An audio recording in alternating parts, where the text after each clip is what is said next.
Sejarah singkat berdirinya TPA Baitul Huda Bulusari Bedingin Dadapan Kendal Ngawi. Berawal dari sang ustadz yang bernama Muhammad Maimun SPDI kelahiran Bojonegoro, salah satu ustadz Pondok Pesantren Al-Hidayah Sondrian Majasem Kendal Ngawi. Pimpinan Bapak Kiai Haji Hoirul Anam SHMHI dan Ibu Nyai Haji Jasri Endah Wahyunihan MPDI. Suatu saat, Ustadz Muhammad Maimun SPDI dikenalkan dengan seorang wanita cantik yang bernama Mbak Ana Toharotun, putri dari almarhum Bapak Kiai Haji Bahaudin dan almarhumah Ibu Hajjah Hindun Suwarti. Bulusari Bedingin Dadapan Kendal Ngawi. Beliau bertiga adalah kerabat dari Ibu Nyai Sri Endah Wahyunihan, keturunan dari ayahandanya almarhum Bapak Kiai Haji Zainuddin Nawawi. Singkat cerita dinikahkanlah sang ustadz dengan Mbak Ana Toharotun tepatnya tanggal 22 Februari 2015. Setelah menikah kesibukan sang ustadz masih warawiri Bulusari kesondrian karena harus mengajar di Pondok Pesantren Al-Hidayah. Waktu pagi hingga siang hari. Sorenya sang ustadz sudah berada di rumah. Suatu saat sang ustadz pergi ke masjid untuk berjamaah sholat asyar, maghrib dan isya. Disitulah sang ustadz melihat masjid Jami Baitul Huda dekat di samping rumah mertua beliau kosong anak kecil yang digadang-gadang sebagai generasi penerus Islami. Setiap hari masjid tersebut tidak ada aktivitas pengajian Al-Quran di masjid kecuali sorogan ngaji Al-Quran anak kecil dilakukan di rumah salah satu warga secara privat pada maghrib. Hampir 1,5 bulan beliau Ustadz Muhammad Maimun mengamati.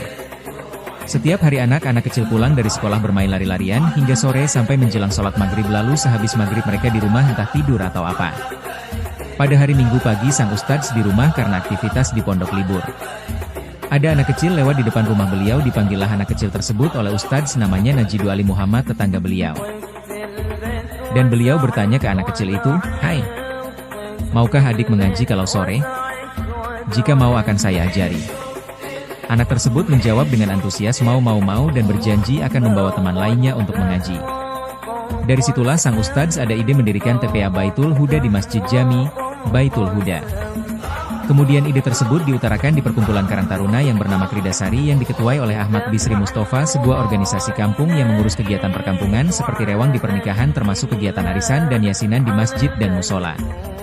Ide tersebut disetujui semua anggota Karang Taruna dan juga warga Bulusari. Sesepuh serta takmir Masjid Baitul Huda Bapak Baidowi selaku undangan yang hadir di perkumpulan yasinan Karang Taruna tersebut. Lalu besoknya hari Jumat sebelum khutbah Jumat disampaikan, diumumkanlah adanya penyelenggaraan TPA Baitul Huda di masjid kepada jamaah sholat Jumat oleh Teamir Masjid. Tidak terduga banyak anak kecil antusias mendaftar mengaji di TPA Baitul Huda. Hampir 50 anak siap menjadi santri TPA Baitul Huda.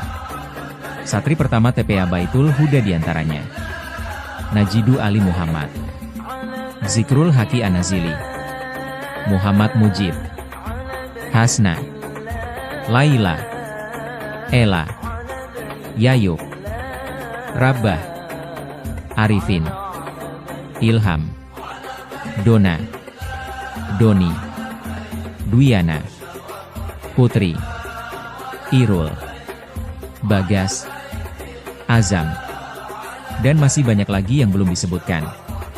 TPA Baitul Huda berdiri pada hari Rabu 08 April 2015 hingga sekarang berdiri dan terus berkembang.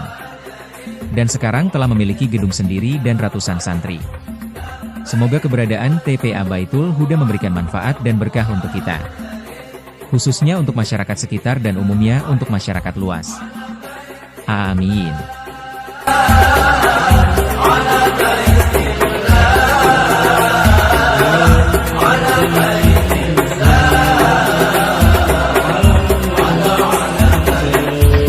حجا مبعوث عين مشفوع حجا